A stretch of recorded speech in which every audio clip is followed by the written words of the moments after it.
Praise Lord. परमेश्वराच्या नावाला धन्यवाद देऊया. आज पुन्हा एकदा सर्वांचं रेव्हरंड मनोज तिळवडे मिनिस्ट्रीज या चॅनलमध्ये मनपूर्वक स्वागत. सर्वांना प्रेज लॉर्ड. आपण या चॅनलच्या द्वारे आशीर्वादित होत आहोत. या वचनाच्या द्वारे मोठमोठ्या साक्षी घडत आहेत आणि या वचनाच्या द्वारे अनेकांचं जीवन बदलत आहे आणि या वचनाच्या द्वारे कुटुंबाचे कुटुंब परमेश्वर बदलत आहे. म्हणून आपण सर्व गौरव परमेश्वराला देणार आहोत.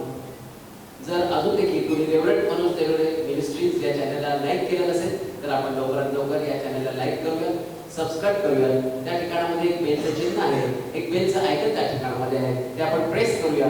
जेणेकरून ज्यावेळेस वचनाचे नवीन व्हिडिओ तयार होतील त्यावेळेस ते वचन जे परमेश्वराच्या द्वारे आपल्या सर्वांवरती येत आहे ते आपल्या सर्वांना ऐकण्यासाठी उपलब्ध होऊ शकेल. खरोखर परमेश्वर महान आहे. परमेश्वर महान साक्षी घडत आहे. रोज म्हणजे जवळजवळ आठवड्यामध्ये खूप अशा हजारो अशा साक्षी होत आहेत की या ठिकाणामध्ये सगळ्या साक्षी सांगणं अक्षरशः कठीण आहे. सिस्टर योगिता कमळी नागपूर या ठिकाणातून या बहिणींनी पासताना फोन केला होता. त्यांचा मुलगा 7 वर्षाचा आहे आणि त्या मुलाच्या डाव्या कानाच्या खालच्या बाजूला एक गाठ झाली होती आणि ती गाठ झाली होती आणि त्याला खूप त्या ठिकाणामध्ये त्रास पडत होता, खूप दुखत होतं.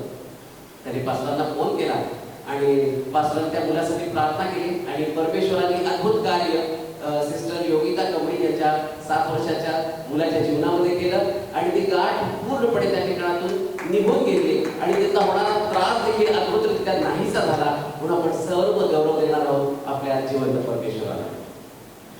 एका सिस्टरने पासून फोन केला होता. त्यांच्या बहिणीचा नवरा जो होता तो कामाच्या ठिकाणातून पडला होता आणि पडल्यामुळे त्याच्या डोक्याला खूप जबर मार लागला होता आणि ज्यावेळेस त्यांना हे कळलं त्यावेळेस त्यांनी लगेच पास्टरांना फोन केला आणि मनोज तिळवडे पास्टरांनी त्या भावासाठी प्रार्थना केली आणि दवाखान्यामध्ये ज्यावेळेस प्रार्थना केल्यानंतर त्यांनी त्या भावाला दवाखान्यामध्ये नेलं आणि त्याच्या मनामध्ये टेन्शन होते की इतका मोठा जबर मार डोक्याला लागलेला आहे तर मग ऑपरेशन वगैरे सांगतात का किंवा कमी कमी ICU मध्ये तरी ठेवतील कारण डोक्याचा मार त्यांना दिसत होता. पण पास्टरांनी या ठिकाणातून प्रार्थना केली, परमेश्वराने अद्भुत कार्य केलं आणि दवाखान्यात गेल्यानंतर डॉक्टरने सांगितलं की कुठल्याही ऑपरेशनची गरज नाही, कुठल्याही ICU मध्ये सुद्धा ठेवण्याची गरज नाही. Praise Lord. असा अद्भुत कार्य करणारा परमेश्वर आज आपल्याशी नक्कीच काहीतरी बोलणार आहे. Praise Lord. तर कुणाच्या जीवनामध्ये जर साक्ष घडली असतील तर या ठिकाणामध्ये व्हॉट्सअप नंबर आहे, त्या व्हॉट्सअप नंबरवर तुम्ही तुमची साक्ष शेअर करू शकता. जर कुणाला टाईप करता येत नसेल, इंग्लिश टाईप करता येत नसेल तर तुम्ही तुमची साक्ष एका कागदावर लिहू शकता आणि त्याचा फोटो देखील तुम्ही व्हॉट्सअपला तुम्ही पाठवू शकता. त्याचप्रमाणे तुमच्या जर काही प्रार्थना विनंती असतील तर त्या प्रार्थना विनंती देखील या व्हॉट्सअप नंबरवर तुम्ही नक्कीच सांगू शकता. आणि ही वेळ आहे परमेश्वराच्या वचनाची आणि आपल्याकडे प्रभू ख्रिस्ताच्या नावामध्ये सर्वांना शालोम.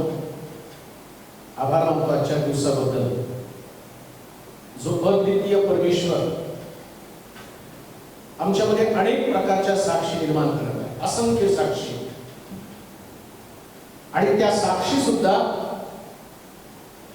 अशा प्रकारच्या साक्षी की मनुष्याची बुद्धी तिथं काम करत नाही. प्रत्येक उपदेश जे देवाचं वचन, जिवंत वचन, त्याच्या संबंधात म्हटलं हे वचन सदा जीवी आहे, हे सतत काम करणारं वचन आहे. आणि मग मागच्या दिवसामध्ये एक संदेश या ठिकाणातून दिला गेला, माझी जीभ कुशल लेखकाची लेखणी. मग एका बहिणीनं आणि तिच्या पतीनं दोघांनी पण तो संदेश स्वीकारला आणि ते बरेच दिवस भाड्याच्या घरामध्ये राहत होते. मला वाटते पंडित हे त्यांचं नाव आहे. मग त्यांनी त्याच तारखेला संदेश ऐकला, त्या तारखेला त्या ठिकाणात लिहून ठेवलं होतं, 2 BHK चा फ्लॅट प्रभू आम्हाला देत आहे. संदेश स्वीकार, माझी जीभ कुशल लेखकाची लेखणी, आणि ते लिहून टाकलं. आणि त्याच्यानंतर या आठवड्यामध्ये मला त्यांचा मेसेज आला. त्यांनी सांगितलं की आम्ही जे लिहिलं त्याची त्यांनी स्क्रीनशॉट करून मला पाठवला आणि ते म्हटले की आम्ही लिहिलं 2 BHK चा फ्लॅट प्रभू आम्हाला देणार, आम्ही स्वीकारलं ते. आणि त्यानंतर ते म्हटले की जाऊन आम्ही 2 BHK चा फ्लॅट बुक करून आलो, म्हणजे तो त्यांच्याकडे आले. हे पवित्र शास्त्र जे आहे ना ते नुसतं ऐकण्याचं पुस्तक नाही, हे नुसतं वाचण्याचं पुस्तक नाही, तर हे पुस्तक तुमचं जीवन परिवर्तन करणारं पुस्तक आहे. 100% ते बदलतं. तुमची आर्थिक स्थिती, तुमची कौटुंबिक स्थिती सगळ्या स्थितीला बदलण्याची ताकद त्याच्यावर आहे. सगळ्या स्थितीला. अजून एक व्यक्ती कोल्हापूरच्या बाजूला कुठं राहणारी होती आणि मग त्याच्याकडे पण ती थायरॉइडची गाठ झाली होती त्यांच्या घशामध्ये कुठे. आणि मग त्यांनी कॉल केला आणि त्यांचा विश्वास इतका प्रचंड होता. ते म्हणते की तुम्ही प्रार्थना करा, ही गाठ नाहीशी होणार आहे. मी आपलं रेग्युलर प्रार्थना करतो तशी साधारण प्रार्थना केली, कारण मला माहिती माझी प्रार्थना पॉवरफुल, देवाचा हात पॉवरफुल आहे, त्याच्यामध्ये सामर्थ्य आहे.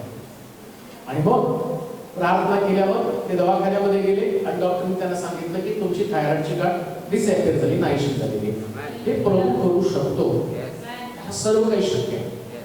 आणखी एका बहिणीनं फोन केला की तिची दोन्ही मुलं आणि त्यांची नोकरी गेली आणि त्यांची पगार पण द्यायला लागली. मग त्यांनी फोन केला की पास्टर, माझ्या मुलांची नोकरी गेली, कमीत कमी त्यांनी पगार तर लवकर द्यावा, आर्थिक अडचणीमधून आम्ही चाललेलो आहे. बिचारे फार कष्टामध्ये होते आणि प्रार्थना केली. प्रार्थना केल्यानंतर परवा दिवशी त्यांचा मेसेज आला, माझ्या मुलांचा नुसता पगारच मिळाला नाही तर त्यांना नोकरीवरती परत घेतलं आणि पगार सुद्धा वाढवला. लक्षात घ्या, हे सर्व काही करायला देव समर्थ आहे. ईश त्याचं नाव आहे. हे जे तुम्ही ऐकत आहात ना, याचं लागू करत तुमच्या जीवनामध्ये होणं फार गरजेचं आहे. आज देवाच्या वचनामध्ये जे आम्ही पाहणार आहोत, रहस्यमय पाणी. येशू ख्रिस्त शंभर त्याला म्हणतो, माझ्याकडे जर तू पाणी मागितलं असतं तर मी तुला असं पाणी दिलं असतं. असं म्हणजे कसं, जे पाणी रहस्यमय पाणी, जीवन जल, माझ्याकडे तू जीवनी पाणी मागितलं असतं, मी असं पाणी तुला दिलं असतं. असं म्हणजे कसं, वाचूया योहानाचं शुभवर्तमान आणि त्याचा 4था अध्याय 10 पासून 14 पर्यंतची वचनं. योहानाचं शुभवर्तमान 4था अध्याय 10 ते 14 वचनं. येशूने तिला उत्तर दिले, येशूने तिला उत्तर दिलं, देवाचे दान म्हणजे काय? देवाचे दान म्हणजे काय? आणि मला प्यावयास पाणी दे. आणि मला प्यावयास पाणी दे. असे तुला म्हणणारा कोण आहे? कोण आहे? हे तुला कळले असते, हे तुला कळलं असतं तर तू त्याच्याजवळ मागितले असते, त्याच्याजवळ मागितलं असतं आणि त्याने तुला जिवंत पाणी दिले, त्यानं तुला जिवंत पाणी दिलं असतं. ती त्याला म्हणाली, महाराज पाणी काढावयास आपल्याजवळ पोहरा नाही व विहीर तर खोल आहे. मग ते जिवंत पाणी आपल्याजवळ कोठून?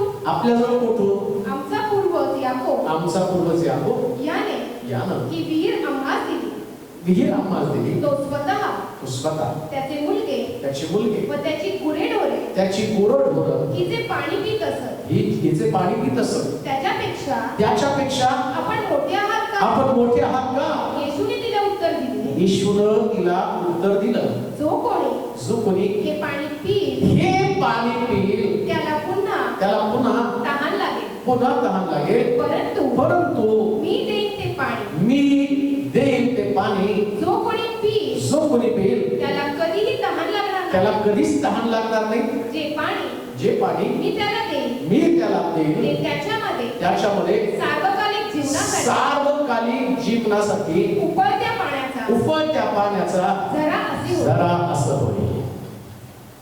जी स्त्री येशू ख्रिस्ताकडे आली आणि त्या स्त्रीला येशू पाणी मागतो आणि पाण्याचं संभाषण चालत असताना येशू तिला एक गोष्ट म्हणतो, जर तुला मी समजलो असतो मी कोण आहे आणि देवाचं दान जर तुला समजलं असतं ना, तर तू मला पाणी मागितलं असतं. आता त्या पाण्या संबंधानं बोलता त्या स्त्रीचा प्रश्न आहे, विहीर खोल आहे, तुमच्याकडे पोहरा नाहीये आणि खाली उतरण्यासाठी तुम्ही आणि पॉसिबल नाही, तुम्ही कसं काय खाली उतरणार आहे? म्हणजे काय रहस्य आहे तुमच्या पाण्याचं? तुमच्याकडे पोहरा पण नाही, विहीर पण खोल आहे, मग तुम्ही मला कसं पाणी देणार आहात? का तुम्ही का? येशू ज्या पाण्याविषयी बोलतो तो देवाचं दान म्हणजे काय? जी गिफ्ट आहे प्रभू तुला देणार आहे पाण्याच्या स्वरूपामध्ये. अरे ते प्रभू आजपर्यंत जगात दिलेले आहेत. जसं मी पाहतो की अब्रामाला इसाक नावाचं गिफ्ट त्याला दिलं. हन्नेच्या बाबतीमध्ये आम्ही पाहतो देवाच्या मंदिरामध्ये शमूएल नावाचं गिफ्ट त्याला दिलेलं आहे. विधवेच्या घरामध्ये एलिया गेला तर 3.5 वर्षाचा दुष्काळ हटेल या प्रकारे तिच्या घरची तरतूद केलेली आहे. म्हणजे देवाकडे वेगवेगळ्या प्रकारचे बक्षीस आहे, परंतु अजून एक रहस्यमय बक्षीस, तो असं पाणी मी तुला दिलं असतं, एक रहस्यमय पाणी, ते जर पाणी तुला मी दिलं असतं, तू जर ती पिली असती ना, तुला या विहिरीवरती सारखं सारखं येण्याची गरज लागली नसती. आज सकाळी मी तुम्हाला एक गोष्ट सांगू इच्छितो, जे रहस्यमय पाणी ज्याच्या संबंधाला म्हटलं ते जीवन जल, आणि आज सकाळी ते जीवन जल, रहस्यमय पाणी जीवन जल जर तुम्हाला मिळालं तर तुम्हाला वारंवार तिकडे विहिरीकडे येण्याची गरज नाही. जी विहीर खोल आहे, जिचं पाणी तुमच्या हाताला लागू शकत नाही, ज्याच्यासाठी श्रम करावे लागतात, पण येशू ख्रिस्त म्हणतो अहो कष्टी व भाराक्रांत जन हो, म्हणजे तुम्ही कष्ट करून जे मिळवता ना, ते मिळवण्यापेक्षा तुम्ही माझ्याकडे या. पाणी कशासाठी देतात माहिती का? बाहेरून जर एखादा व्यक्ती आला तर तो दमला, त्याचा थकवा घालवण्यासाठी पाणी दिलं जातं. आणि येशू म्हणतो अहो कष्टी व भाराक्रांत जनो, तुम्ही सर्व माझ्याकडे या, मी तुम्हाला विसावा देईन, म्हणजे मी तुम्हाला पाणी देईन. आणि कसलं पाणी माहिती का? या हे पाणी पिल्यावर पुन्हा तुम्हाला थकवा येणार नाही, पुन्हा तुम्हाला श्रम करण्याची गरज नाही, पुन्हा तुम्हाला कसोटीस लागण्याची गरज नाही. त्या विहिरीचं काय वैशिष्ट्य आहे? या विहिरीवरती शंभरुनी स्त्रीला सगळे लोक पाणी भरून गेल्यावर सरते शेवटी तिला तिथं पाणी भरावं लागत होतं. का? कारण ती एक टाकाऊ बाई होती, एक व्यभिचार करणारी ती स्त्री होती. तिला समाजामध्ये स्थान नव्हतं, चार लोकांमध्ये, आणि तिला तिथं पाणी भरण्याची परवानगी नव्हती. एक टाकाऊ आणि सर्व प्रकारची बदफैली असणारी स्त्री, जिचं नाव खराब झालेलं होतं. परंतु येशू ख्रिस्त त्या विहिरीवरती यासाठी आला की तिला स्वतःचं एक नवीन नाव द्यावं, तिची स्वतःची एक ओळख बनावी. देवाचे प्रिय लोको, आज जे तुम्ही वचन ऐकत आहात, ज्या पाण्यासंबंधाने मी तुम्हाला सांगणार आहे, ते जीवनी पाणी, ज्याच्यामध्ये सार्वकालिक पाण्याचा उफळता झरा असं म्हटलेले, उफळत्या झऱ्याचं वैशिष्ट्य काय? त्यातून नवीन आणि नवीन येत असतं. ते डबक्यासारखं पाणी नाही, तुमचं जीवन नवीन नवीन आणि नवीन आशीर्वादाला राहावं, यासाठी येशू ख्रिस्त म्हणतो माझ्याकडे पाणी, माझ्याकडे पाणी वा. तो म्हणतो अहो ताणलेलो तुम्ही सर्व जलाशयाकडे, पैका असलेले पैका नसलेले तुम्ही सर्वजण माझ्याकडून येऊन फुकट तुम्ही घ्या. आज सकाळी ते पाणी, त्या पाण्यासंबंधाने मी तुम्हाला सांगतोय की विहिरीमध्ये ते पाणी नाही. आता ते पाणी त्या विहिरी संबंधाने बोलत नाही. त्या बाईचं संभाषण काय? ती म्हणते या विहिरीतनं काय? त्या बाईचं संभाषण असं. येशूने तिला उत्तर दिले, देवाचे दान म्हणजे काय? देवाचं दान म्हणजे काय? आणि मला प्यावयास पाणी दे. मला प्यावयास पाणी दे. असे तुला म्हणणारा कोण आहे? तुला म्हणणारा कोण आहे? हे तुला कळले असते, हे तुला कळलं असतं तर तू त्याच्याजवळ मागितले असते, त्याच्याजवळ मागितलं असतं, आणि त्याने तुला जिवंत पाणी दिले असते. जिवंत पाणी दिलं असतं. ती त्याला म्हणाली, महाराज, महाराज, पाणी काढावयास आपल्याजवळ पाणी काढावयास आपणाजवळ पोहरा नाही, पोहरा नाही, व विहीर तर खोल आहे. विहीर तर खोल आहे. मग ते जिवंत पाणी आपल्याजवळ कोण? आपल्याजवळ कोण? आमचा पूर्वज याकोब. आमचा पूर्वज याकोब याने ही विहीर आम्हाला दिली. याने विहीर आम्हाला दिली. तो स्वतः त्याचे मुलगे व त्याची गुरेढोरे हिचे पाणी पीत असत. त्याच्यापेक्षा आपण मोठ्या हातात याकोब त्याचे आमचे जे पूर्वज आहेत, ती याकोब त्याची मुलं त्याची गुरेढोरं ज्या विहिरीतनं पाणी पीत होते, याच्यापेक्षा वेगळी विहीर तुमच्याकडे आहे का? यांना जे पाणी मिळालं याच्यापेक्षा वेगळं पाणी तुमच्याकडे आहे का? आज सकाळी मी तेच तुम्हाला सांगत आहे, रहस्यमय पाणी जे आतापर्यंत याकोब, त्याची मुलं, त्यांची गुरढोरं यांनी ज्याचं सेवन केलं, त्याच्यापेक्षा एक वेगळं पाणी मी तुम्हाला सांगणार आहे की या पाण्यामध्ये अशा प्रकारचा गुणधर्म आहे की त्या विहिरीकडे पुन्हा पुन्हा यावं लागत नाही, कारण या विहिरीचं पाणी एकदा पिल्यावर परत तहानच लागत नाही. अशा प्रकारचं पाणी, हे रहस्यमय पाणी आहे. पाणी म्हणजे गरज आहे, पाणी म्हणजे जीवन आहे. जर जिवंत राहायचं तर पाण्याची गरज आहे. आणि पाण्याचं वैशिष्ट्य काय माहिती का? आमच्या शरीरातला 66% भाग पाण्याने व्यापलेला आहे. पृथ्वीवरचा सुद्धा 66% भाग पाण्याने व्यापलेला आहे. म्हणजे पाणी आमची गरज आहे. परंतु हे पाणी कमी होऊ नये, ते टिकावं यासाठी काहीतरी केलं. आता समजा एखाद्या व्यक्तीचं शरीरातलं पाणी कमी झाल्यावर मग तो पाणी पितो, मग असं पिल्यावरती लेवल कायमच राहते. असं कोणतं पाणी जगामध्ये? आणि जी येशू त्याच्या संबंधाने बोलत आहे, तुला वारंवार पाण्याची गरज लागणार नाही का? कारण तुझ्या शरीरातलं पाणी काढून घेण्याची ताकद, मनुष्याच्या शरीरातलं पाणी का जातं? तो काम करतो म्हणून पाणी निघून जातं. त्यानंतर सूर्यामध्ये उष्णतेत फिरला तर उष्णतेने त्याचं पाणी निघून जातं. मग येशू म्हणतो, मी तुला असं पाणी देणार आहे, ना सूर्याची उष्णता काढून घेऊ शकेल, ना तू शिरोण करताना सुद्धा ते पाणी तुझ्यातून कमी होणार नाही. असं पाणी मी तुला देईन की तुला परत कधी तहान लागणार नाही. म्हणजे तुझं पाणी मेंटेन राहील. पाणी म्हणजे तो आशीर्वाद आहे, पाणी म्हणजे तुमची गरज आहे. लक्षात घ्या, येशू जे रहस्यमय पाणी तुम्हाला देतो ना, जगातले कोणतेच व्यक्ती ते तुमचे आशीर्वाद काढून घेऊ शकणार नाही. ते पाणी म्हणजे तुमच्यासाठी आशीर्वाद आहे. ते पाणी म्हणजे विशेष प्रकारची देणगी. तो म्हटला, मी जे दान, ज्या दानासंबंधाने तुला बोलत आहे, स्पेशल गिफ्ट, खास प्रकारचं दान, जर तुला समजलं असतं हा देणारा व्यक्ती कोण आहे आणि त्याच्याकडे कोणतं पाणी आहे, तर तू पोहरा, विहीर किती खोल आहे, पूर्वज काय करत होते, कोणती विहीर त्यांना पाणी पाजत होतं, त्या विहीरविषयी बोलली नसती. जी विहीर तुझ्या समोर आहे, त्या विहिरीतलं पाणी तू पिशील तर तुला एकदा याकोबाची आठवण होणार नाही, तर जो पाणी देणार आहे तो तुझ्या डोक्यामध्ये बसेल. येशू की त्याला प्रश्न करते, तू कसं पाणी मला देणार, पोहरा कुठे तुझ्याकडे? आणि येशू जे तिला पाण्याविषयी बोलला ना, तिने स्वतःबरोबर पोहरा आणला होता, घागर तिने आणली होती, पण तिला ते पाणी मिळालं आणि तिला माहितीये आता परत या विहिरीवरती यायला नको, म्हणून घागर तिने तिथंच टाकली. तिला ठाऊक आहे आता पोहऱ्याची गरज नाही, कारण हा बोलला ना, त्या बोलण्यामध्ये दाखवलं. भाषा पुढचं वचन, जो कोणी हे पाणी पिईल त्याला पुन्हा तहान लागेल. परंतु मी देईन ते पाणी जो कोणी पिईल मी देईल जो पाणी पिईल त्याला कधीही तहान लागणार नाही.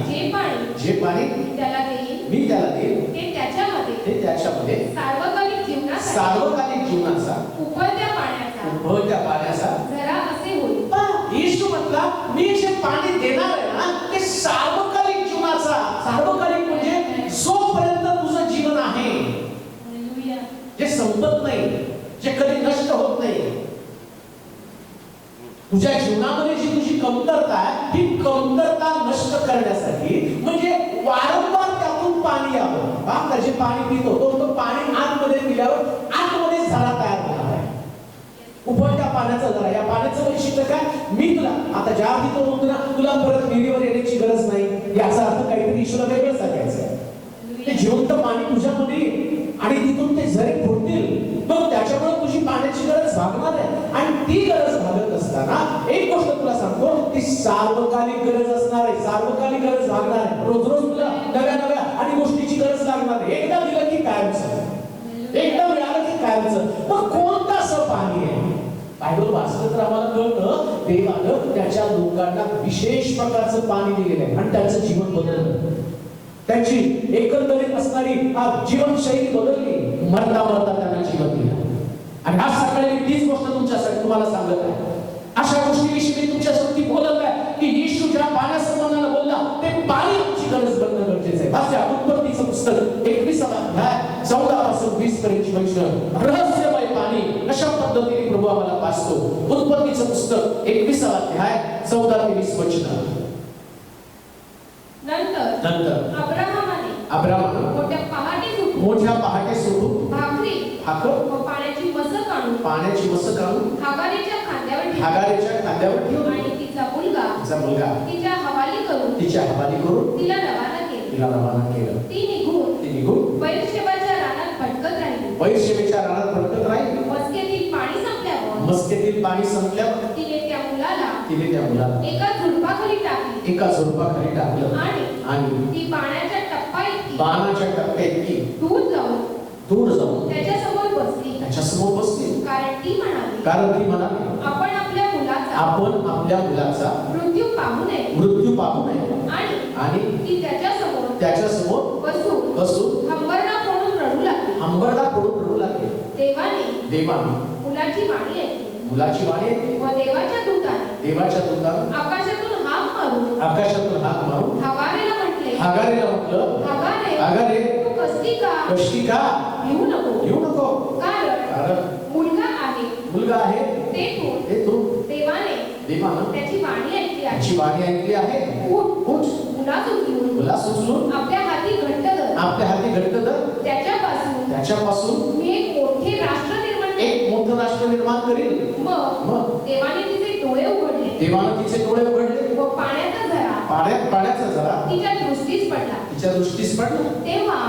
तेव्हा तिने जाऊन मस्केत पाणी भरले व मुलास पाजलं. देव त्या मुलाचा पाठीराखा झाला व तो रानात लहानाचा मोठा होऊन तिरंदाज झाला. तो मारणाच्या रानात वस्ती करून राहिला आणि त्याच्या आईनं त्याला मिस्र देशातली बायको करून दिली. का येशू शब्दाने स्त्रीला म्हणतो, माझ्याकडे जर तू पाणी मागितलं असतं मी तुला जिवंत पाणी दिलं असतं. आणि या पाण्याचं वैशिष्ट्य काय माहिती का? या पाण्यामध्ये जीवन आहे. नुसतं पाणी नाही, जीवन जल आहे. कोणतं पाणी? जे येशू त्या ठिकाणात तिला देणार होता. ज्या पाण्यासंबंधानं तो तिच्याशी बोलतो आणि जे पाणी तिला तिच्या पूर्वजांचं माहिती होती, याकोबाच्या या विहिरीमधनं याकोबानं त्याच्या मुलांना त्याच्या गुरढोरांनी पाणी पाजलं, पण तिला हे माहित नव्हतं अजून एक पाणी होतं ज्या पाण्यानं एका व्यक्तीचं जीवनच बदलून टाकलं. एक व्यक्ती. आणि येशू त्या पाण्यासंबंधाने या लोकांना सांगत आहे. हे पाण्याचा पुरवठा करणारा देव, जे पाणी विशेष प्रकारच्या दानासंबंधाने शिकवतो, तुला देणगी देणारा, दान देणारा कोण हे जर तुला कळलं असतं ना, आणि ते दान म्हणजे काय हे तुला कळलं असतं, तर तू त्याला पाणी मागितलं असतं. पाणी सगळ्यात उत्तम प्रकारचं दान आहे. शत्रूला सुद्धा पाणी पाजायचं म्हणतात. आणि मग येशू तिला पाणी मागतो, पण तो तिला पाणी मागत असताना तिला त्या पाण्याची ओळख करून द्यायची. आणि आज ती ओळख, एकदा तुम्हाला त्या पाण्याची ओळख झाली ना, तर तुम्ही पुन्हा कधी तहानलेले असणारच नाही. जी अब्रामानं इश्माईला संबंधानं म्हटलं, अब्रामानं पण त्याला एक पाणी दिले आहे. ती बाई सांगते ना, या विहिरीमधलं पाणी याकोबानं पिलं, त्याच्या चाकरांनी पिलं, त्याच्या मुलांनी पिलं, त्याच्या गुराढोरांनी पिलं. तसं अब्रामानं पण एक पाणी दिलं होतं इश्माईलाला. आणि अब्रामानं दिलेलं पाणी इश्माईल आणि हागार दोघं रानामध्ये गेले आणि तिथं ते पाणी संपलं. तुमच्या घरातले घराण्याचे आशीर्वाद, तुमच्या वाडवडिलांनी मिळवलेली संपत्ती, तुमच्या वाडवडिलांनी केलेला पुरवठा, हा पुरवठा संपणार आहे. पण अनंत कालचा पुरवठा, अनंत कालचे आशीर्वाद देणारा एक झरा आहे. आणि त्या झऱ्यातलं पाणी जर तुम्ही पिला तर कधीच संपणार नाही. कधीच संपू शकत नाही. शास्त्र सांगतं, अब्रामानं इश्माईलसाठी एक पाण्याची मसक केली आणि त्या मस्केमध्ये पाणी घातलं आणि दोघांना पण घराबाहेर काढून टाकलं. त्याला सांगितलं, जा मस्केतलं पाणी बैशेच्या रानामध्ये आल्यानंतर आम्ही पाहतो तिथं पाणी संपलं. ठीक आहे का? जर त्या दिवशी या झऱ्याची ओळख, त्या दिवशी येशू ख्रिस्त त्या बाईला सांगतो त्या पाण्याची ओळख जर इश्माईलला त्या दिवशी घडली नसती, तर आज जगामध्ये अरब राष्ट्राची ओळख आम्हाला झाली नसती. का? कारण इश्माईलला दिलेला आशीर्वाद, अरब राष्ट्राला दिलेला आशीर्वाद, आणि तो आशीर्वाद या पाण्याच्या द्वारे त्यांना मिळाला. अजूनही तिथलं पेट्रोल संपत नाही, तिथलं जास्त पेट्रोलियम पदार्थ संपत नाही. हजारो वर्ष त्याच्यात उपसा चालू आहे. याचं कारण काय? म्हटलं, तू जर मला पाणी मागितलं असतं, मी तुला असं पाणी दिलं असतं की ते उकळत्या पाण्याचा झरा, जिवंत पाणी तुला मिळालं असतं. कधीच न संपणार पाणी. तो आशीर्वाद आहे. आज सकाळी त्या आशीर्वादाची ओळख करून घ्या. जर झरा तुम्हाला समजला तर तुमच्या आशीर्वाद अगणित असणारे ते कधी संपणार नाही. तुम्ही संपणार पण आशीर्वाद नाही संपणार. इथे इश्माईलला हाकून दिला, मस्केतलं पाणी संपलं रानामध्ये. आणि मग लक्षात घ्या, जर अब्रामाकडे खरं जीवन असतं तर हागार इश्माईलाच्या मरणाची वाट करत बसली नसती. या जगामध्ये खरं जीवन तुम्हाला कुठं सापडणार नाही. तुमचे आई वडील तुम्हाला खरं जीवन देणार नाही. त्यांचे पण स्वभाव बदलतील. कधी कधी लग्न झाल्यावर मुलाचं सुनेचं पटलं नाही तर आई वडील त्यांना घराबाहेर काढतात. तुमचं आयुष्य तुम्ही जगा. बऱ्याच ठिकाणामध्ये आई वडील खूप पैशावाले असतात आणि मुलं कुठं तरी काम करत असतात. कोणीतरी आई वडिलांना बाहेर काढतं. मला एकाचा फोन आला, रडत होते ती बिचारी. ती सांगितलं की माझ्या मुलासाठी मी सुंदर घर बांधलं, मी माझा स्वतःचा व्यवसाय होता. ती म्हटली मुलगा आणि त्या मुलासाठी आणि चांगल्या प्रकारचं 30 लाखाचं मी घर बांधून दिलं, त्याचं कर्ज फेडलं. ती म्हणते लग्न झाल्यावर मुलानं मला घराबाहेर काढलं आणि ती म्हणते एका झोपडपट्टीमध्ये येऊन राहत आहे.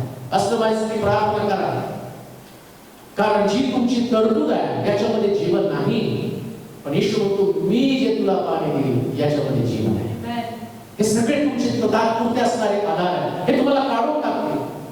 पण जो म्हणतो युगाच्या समाप्तीपर्यंत मी तुझ्या बरोबर आहे. काल आज युगायुग एकसारखा इमॅन्युएल म्हणजे आमच्या बरोबर राहणार आहे. आपण मला काढून टाकलं, इश्माएलला घातला. त्यानं दिलेलं पाणी संपलं.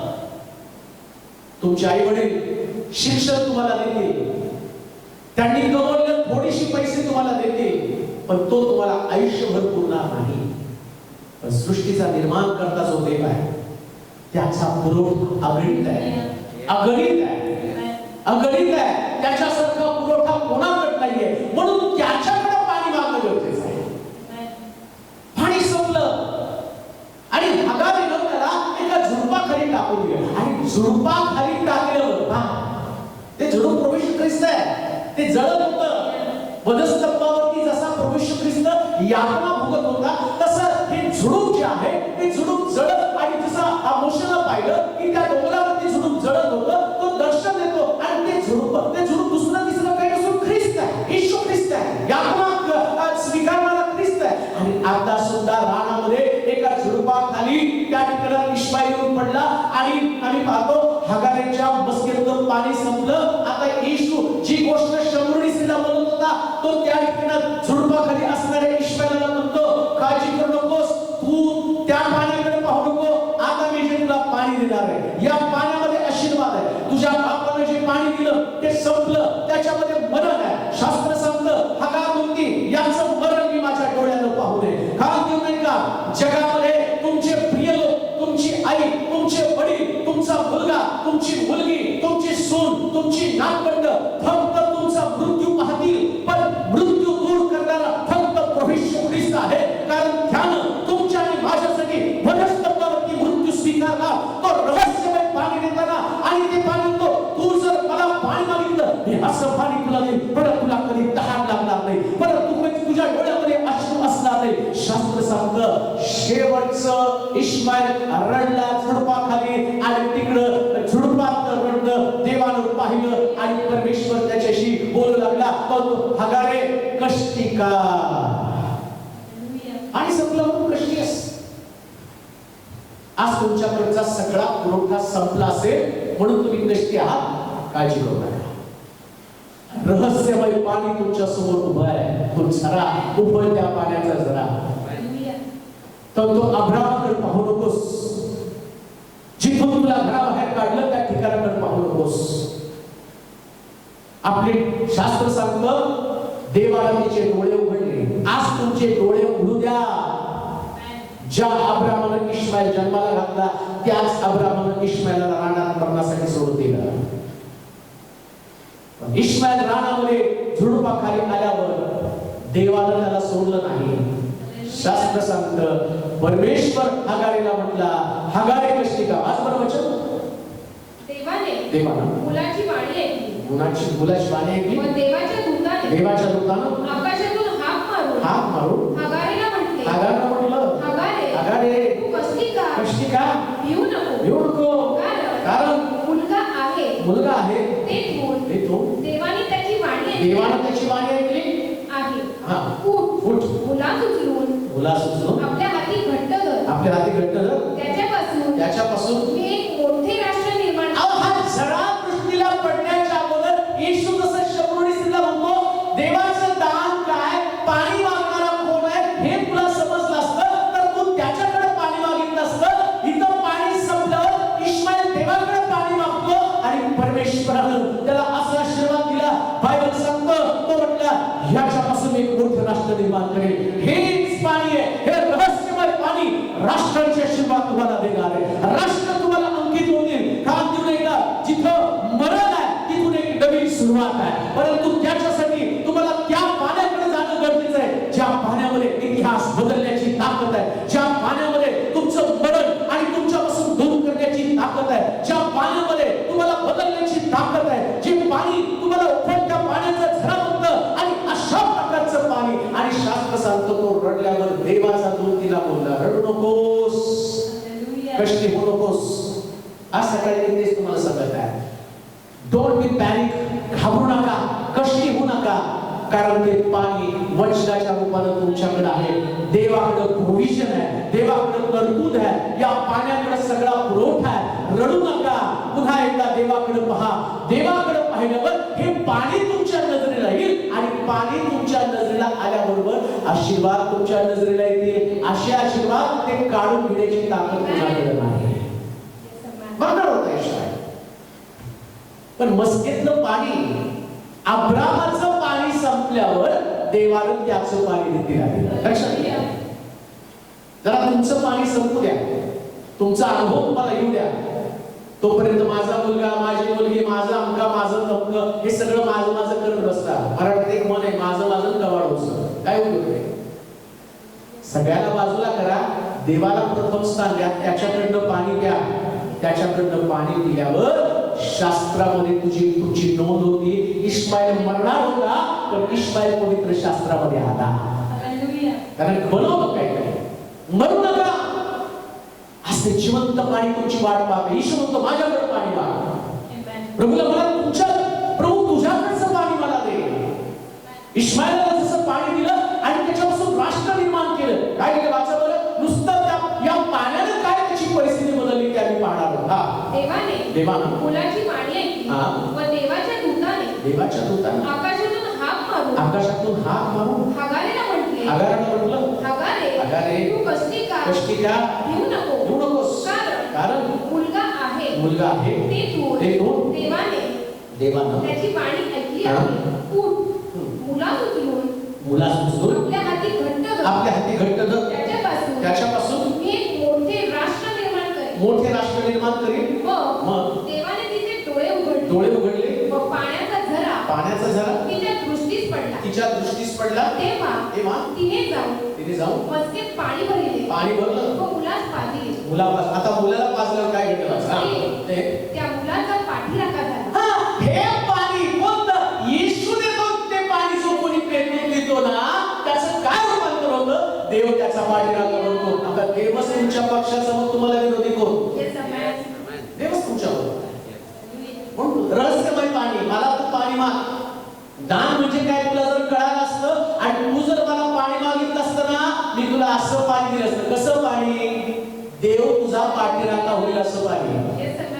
देव तुझ्या मागे असणार, देव तुझा हात असणार आहे. आता देव त्याच्या मागे असण्याचं परिणाम काय झाला? मग देवाने तिचे डोळे उघडले व पाण्याचा झरा तिच्या दृष्टीस पडला. तेव्हा तिने जाऊन मस्केत पाणी भरले व मुलास पाजलं. देव त्या मुलाचा पाठीराखा झाला व तो रानात लहानाचा मोठा होऊन तिरंदाज झाला. आता हा मुलगा लहानपणी मरणार होता, पण देव पाठीराखा झाल्या कारणानं देवानं त्याला कौशल्य दिलं. काय कौशल्य? तो तिरंदाज. लक्षात घ्या, असं पाणी तुम्हाला मिळणार आहे. आज सकाळी येशू म्हणतो, तू जर मला पाणी मागितलं, असं पाणी. कसं पाणी? तुझ्यामध्ये असं कौशल्य, असं टॅलेंट झाले. कसलं टॅलेंट? तिरंदाज. प्रत्येक गोष्टीमध्ये तुम्ही तरबेज असणार आहे, तुम्ही निष्णात असणार आहे, तुम्ही विशेष प्रकारचे लोक असणार आहे. जसं आम्ही पाहतो या ठिकाणामध्ये इस्माईलच्या बाबतीमध्ये देवाने त्याला वेल गिफ्टेड केलं. रानात राहिला, पण त्याचं वेगळं पण जगाला अनुभवायला मिळालं. तसं या जगामध्ये हे जग रानाप्रमाणे बरं का, सगळे अवतीभोवती पशुच आहेत. प्रत्येक जण तुम्हाला फाडून खाणार आहे. तुम्हाला लुटण्याची संधी एक पण सोडणार नाही. मगाशी मी तुम्हाला सांगितलं, मुलानं आईनं एवढं कष्टानं सगळं उभं केलं, पण तिला घराच्या बाहेर काढलं. तिच्याच घरात तिला झोपडपट्टीमध्ये जाऊन तिला राहावं लागलं. हे सगळे श्वापदानं भरलेलं जग आहे.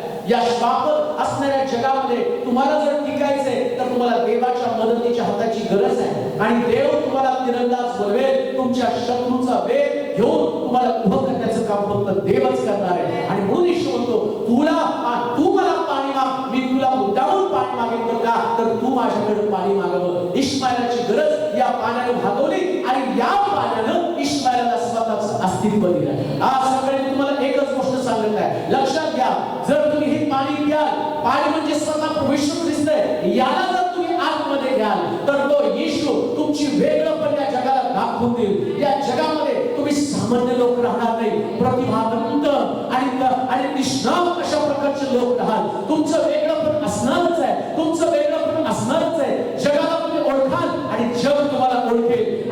असं पाणी, हे रहस्यमय पाणी, हे गुप्त पाणी, ज्याविषयी येशू म्हणतो मला पाणी माग. तो रानामध्ये वाढला, तो मेला नाही प्रिया. आज तुम्ही मरणाच्या पथास लागलेला असाल, एक चान्स आहे तुमच्यासाठी, एक संधी तुमच्यासाठी आहे. मरण्याचा विचार करण्याच्या ऐवजी येशूकडे पाणी मागा.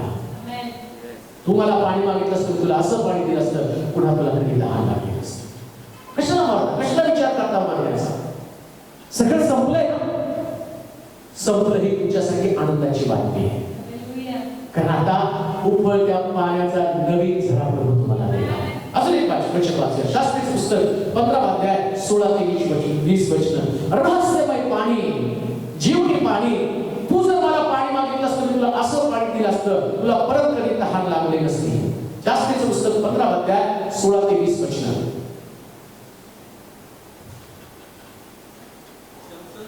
शमशोन म्हणाला, गाढवाच्या जाभाडाने मी राशीच्या राशी रचल्या, राशीच्या राशी रचल्या. गाढवाच्या जाभाडाने मी हजार लोक ठार केले. हे आपले बोलणे संपून त्याने हातातले जाभाड फेकून दिले. व त्या ठिकाणचे नाव रामत लेही, जाभाडाची टेकडी असे ठेवले. नंतर त्याला फार तहान लागल्यावर तो परमेश्वराचा धावा करीत म्हणाला, तू आपल्या दासाच्या हस्ते एवढा मोठा विजय मिळवून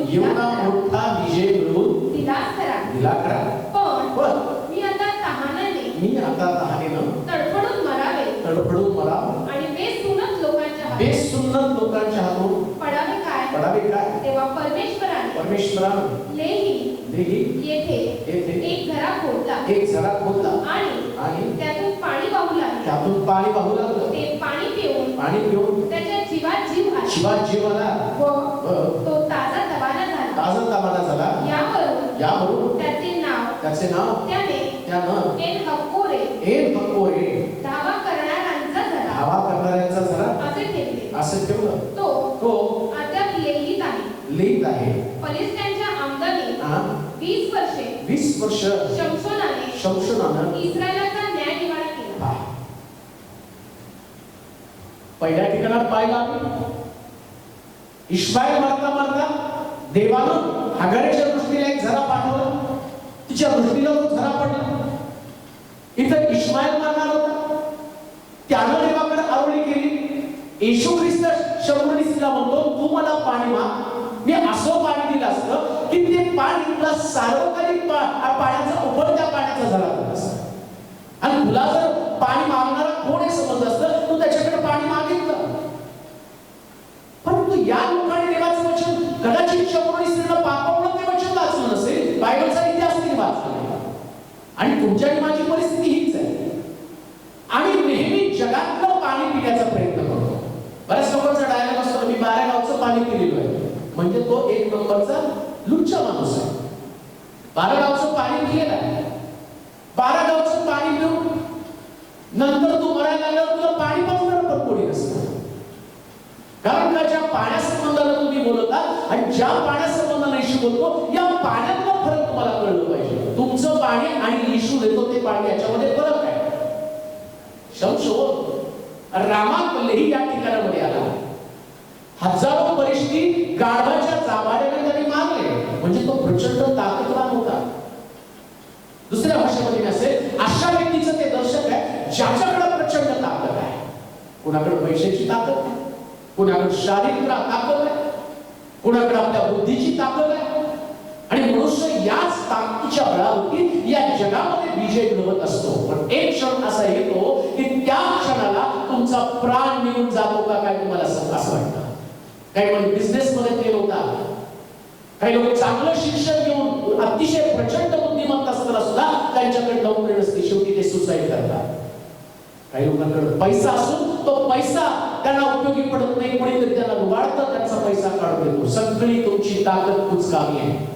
पण एक गोष्ट ध्यानात ठेवा, सार्वकालिक जीवनाचा उभं त्या पाण्याचा झरा ज्याच्याकडे आहे त्याच्याकडून तुम्ही पाणी द्या, त्यास तुम्हाला कळेल माझ्या ताकदीपेक्षा सुद्धा या पाण्यामध्ये ताकद आहे. सगळ्यात मोठी ताकद त्याच्यामध्ये. ज्या शमशोनानं हजारो बलिष्ठी बदले, हजारो बलिष्ठांचा जन्म वध केला आणि ज्या रामात या ठिकाणामध्ये आला आणि त्या ठिकाणामध्ये आम्ही पाहतो की तो दमला, तो थकला, त्यानं गाढवाचं जाभाड खाली टाकून दिलं. कधी कधी हे जे जाभाड आहे ना तुमचं, हे जे तुमचं जाभाड आहे, येशू ख्रिस्त गाढवीच्या शिखरावरती बसून यरूशलेमेत त्यांना प्रवेश केला आणि तो गाढवाच्या शिखरावरती बसत असताना ते गाढव तुमच्या आणि माझ्या प्रत्येकाचं दर्शक आहे. जसं पवित्र शास्त्रात सांगितलं की गाढवाचं शिखर जर वाचायचं आहे तर त्याच्यासाठी एक कोकरू कापावं लागेल, अन्यथा गाढवाची मान मोडून टाकून त्याला मारून टाकावं, हे बायबलचा नियम आहे. परंतु प्रभू येशू ख्रिस्त कोकरू म्हणून कापला गेला म्हणून तुम्ही आणि मी गाढव त्यातून मुक्त झालेलो आहोत, म्हणजे ते आमचं दर्शक आहे. मग हे गाढवाचं जाभाड म्हणजे आम्ही गाढवासारखं हे जाभाड जे आहे ना हे फार प्रौढी मिळवतं.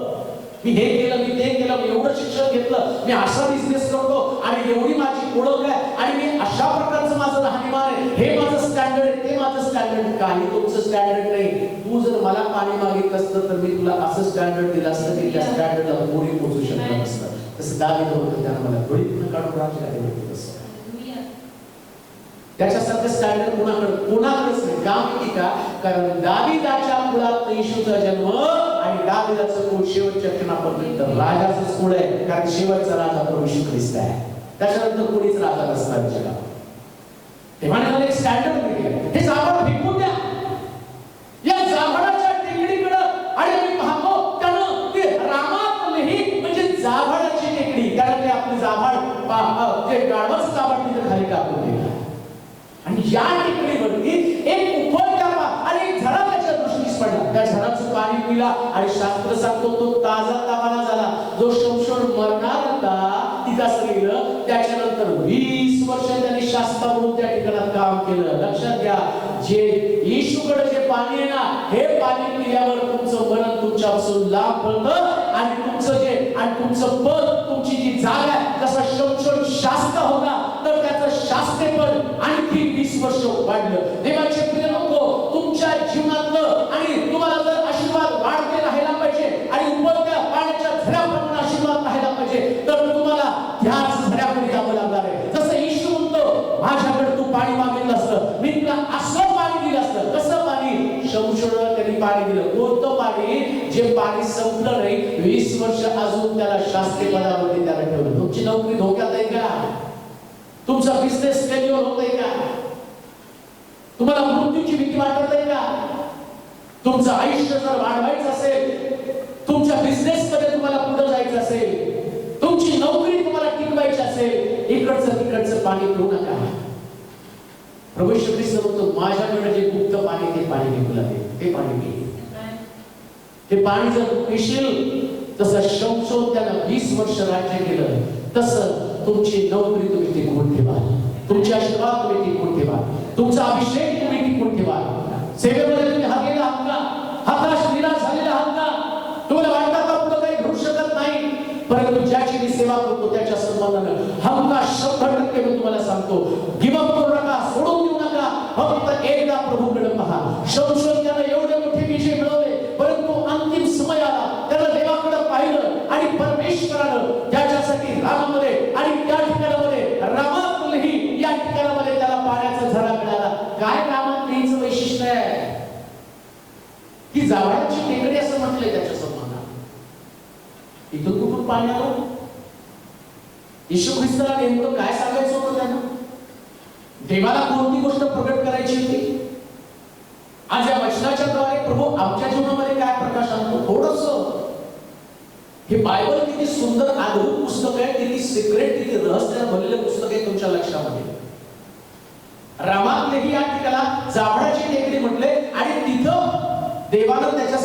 झरा खोदला, झऱ्याचं पाणी तो पिलं आणि 20 वर्ष त्याची वाढ केली.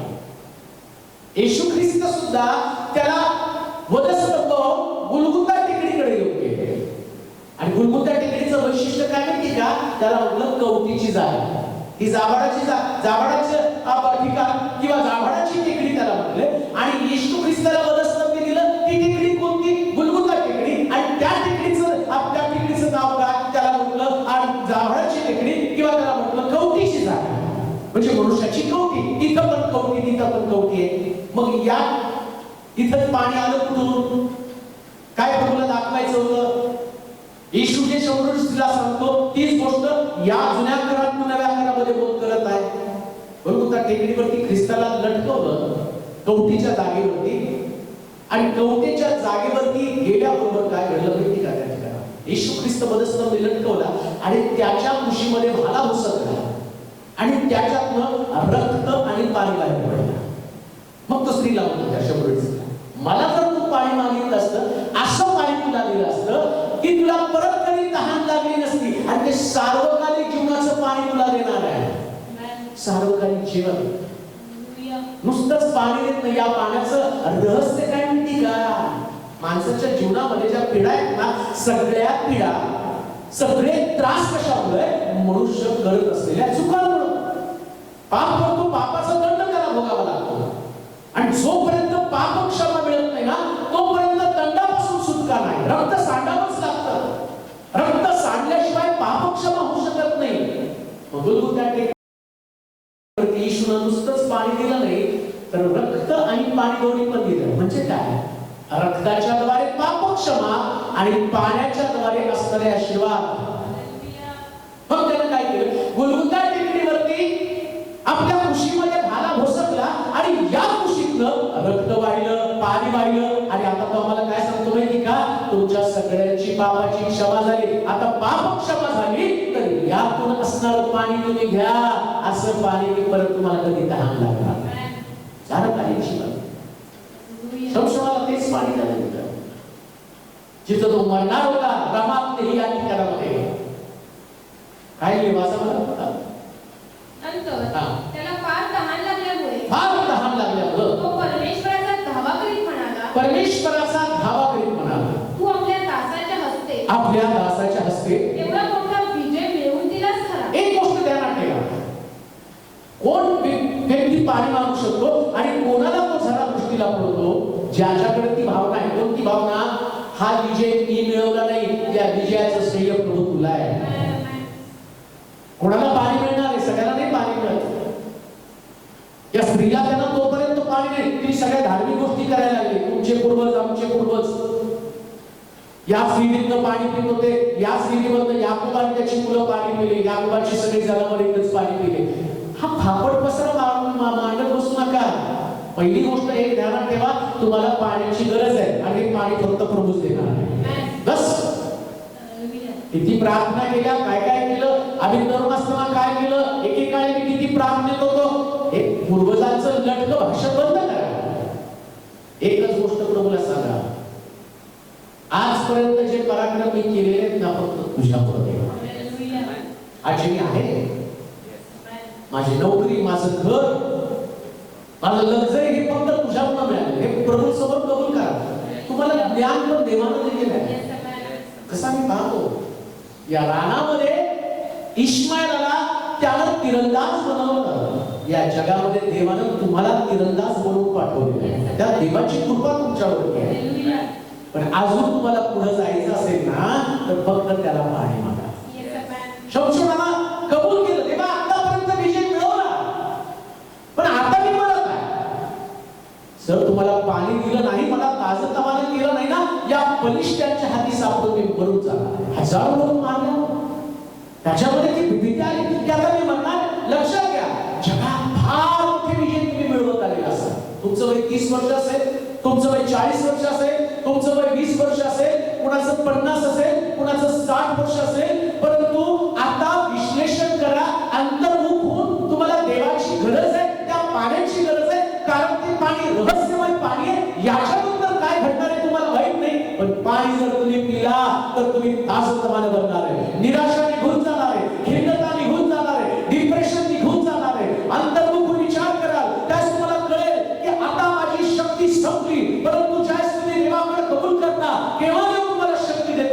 आपल्या मुखाने कबूल करा. देवा फक्त मी तुझ्यामुळे जिवंत आहे, तुझ्यामुळे नोकरी केली, तुझ्यामुळे टिकून राहिलो, तुझ्यामुळे माझा परिवार आहे, तुझ्यामुळे माझी पत्नी आहे, तुझ्यामुळे माझं एज्युकेशन आहे, तुझ्यामुळे माझा बिझनेस आहे, तुझ्यामुळे मी आशीर्वादित आहे हे कबूल केल्या. आणि त्याला म्हणा मी आता मरत आहे, मला तुझ्या मदतीची गरज आहे. देव तुम्हाला मरू देणार नाही, देव तुम्हाला अपयश मिळू देणार नाही, आणि सक्सेस तुमच्याकडे येऊ शकणार नाही. शमशोन एक दिवस झाला नाही, शमशोन बलिष्ठांच्या हाती सापडला नाही. कारण बायबल सांगतं रानामध्ये आणि रामात लेही या टेकडीवरती परमेश्वराने त्याच्या दृष्टी झरा पाडला. आणि आतापर्यंत पिलेल्या पाण्यापेक्षा हे पाणी सगळ्यात वेगळं होतं. कारण हे पाणी पिल्यावर त्यानं 20 वर्ष शास्ता म्हणून राज्य केलं. किती अद्भुत आहे, किती अद्भुत आहे. म्हणून येशू म्हणतो तू जर मला पाणी मागितलं असतं मी तुला असं पाणी दिलं असतं, तुला परत कधी तहान लागली नसते, परत कधी तहान लागली नसते. किती दिवस इकडे तिकडे पळत राहणार आहात, किती दिवस इकडे तिकडे हातपाय आपटणार. तुम्हाला एकदा पण वाटत नाही की त्याला हात मारा, प्रभू ते पाणी मला दे. जे 100 स्त्रीला तो म्हणत होता माझ्याकडे माग. आणि ही गोष्ट 100% तुम्हाला सांगतो, आत्ताच्या अवस्थेमध्ये तुम्ही हात ना तिथूनच देवाला हात मारा.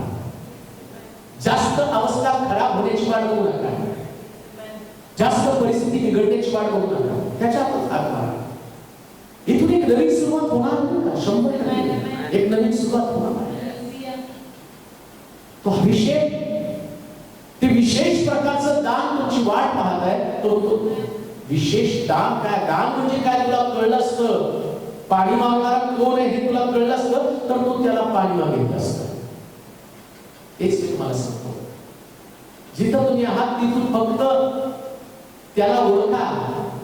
आणि काय दान त्यानं तुमच्यासाठी ठेवलं ते रहस्यमय पाण्यामध्ये पडल्याशिवाय तुम्हाला समजणार नाही. ते रहस्यमय पाणी इथं शमशोनाला आणखी 20 वर्ष वाढून मिळाली, म्हणजे त्याची रिटायरमेंट टळली. तसं झालं. 20 वर्ष शास्त्र म्हणून तो टिकला, शास्त्र म्हणून त्याने काम केलं. म्हणजे त्याचं ते शास्त्रेपण जाणार होतं, तो गेला असतं तर शास्त्रेपण गेलं असतं. कोण बिझनेस करत असेल तर त्याचा बिझनेस संपणार होता. लॉकडाऊन मध्ये तुमचा बिझनेस संपला का? काळजी करू नका. अशाच दबलेल्या अवस्थेमध्ये फक्त त्याला एकदा चॅलेंज करता. मी मेलेल्या देवाची घोषणा करत नाही, हे जीवनी पुस्तक आहे. त्याच्यामध्ये जे पाणी आहे ना ते बदलणार पाणी, 100% चेंजेस करणार पाणी. ह्या लॉकडाऊन मध्ये पुष्कळच्या नोकऱ्या गेल्या असतील, पण प्रभू तुम्हाला, तुम्ही त्याला हात तर मारून बघा ना, म्हणा प्रभू मला ते जीवनी पाणी दे. निराश होऊन घरामध्ये बसण्याच्या ऐवजी बरेच लोक आम्ही प्रार्थना बंद केल्या, मरून जा, आमचं हे गेलं, आमचं ते गेलं. अरे पण गेलं तर आता देवाला शरण जा ना. शमशोनाकडे ताकद असताना तो देवाला शरण गेला. हे सोपं नाहीये. ज्या 1000 लोक तो आपल्या गाढवाच्या गाभाड्यात मारतो ना, तर त्याला एक प्रकारची ईर्ष्या असली पाहिजे. त्यानं म्हटलं पाहिजे माझ्या ताकदीच्या द्वारे मी विजय मिळवला, परंतु तो तसं नाही म्हटला. त्याचं वैशिष्ट्यच आहे, देवा तू मला इथपर्यंत विजय दिला, इथपर्यंत देवानं तुम्हाला चालवलं. आणि देवाला वाटतं याच्या पलीकडे तुम्ही चालावं. आणि असं चालावं ना, तुम्ही चालताना लोकांनी तुम्हाला पाहावं, लोकांनी तुम्हाला पाहावं, तुमचं जीवन पाहून त्यांनी देवावरती विश्वास ठेवावा. हे असं पाणी आहे की जे रामात या ठिकाणामध्ये आम्ही पाहतो शमशोनाला त्यानं दिलेलं आहे. आणि या पाण्याचं वैशिष्ट्य याच्याबद्दल जीवन पण मिळतं आणि याच्याबद्दल पाप क्षमा सुद्धा मिळते. निर्गमाचं पुस्तक 6वा अध्याय 2रा अध्याय आणि त्याची 4 पासून 10 पर्यंतची वचनं. निर्गमाचं पुस्तक 2रा अध्याय आणि 4 पासून 10 पर्यंतची वचनं वाचूया. पहा, तू जर मला पाणी मागितलं असतं मी तुला असं पाणी दिलं असतं. ते सिक्रेट, ते रहस्यमय पाणी. काय त्या पाण्याचं वैशिष्ट्य पहा. निर्गमाचं पुस्तक 2रा अध्याय 4 पासून 10 पर्यंतची वचनं. आणि त्याचे पुढे काय होते हे पाहावयास त्याची बहीण दूर उभी राहिली. त्याची बहीण दूर राहिली. मग फारोची मुलगी नदीवर स्नान करावयास आली. नदीवर स्नान करावयास आली. तिच्या दासी नदीच्या कडेने चालल्या असता.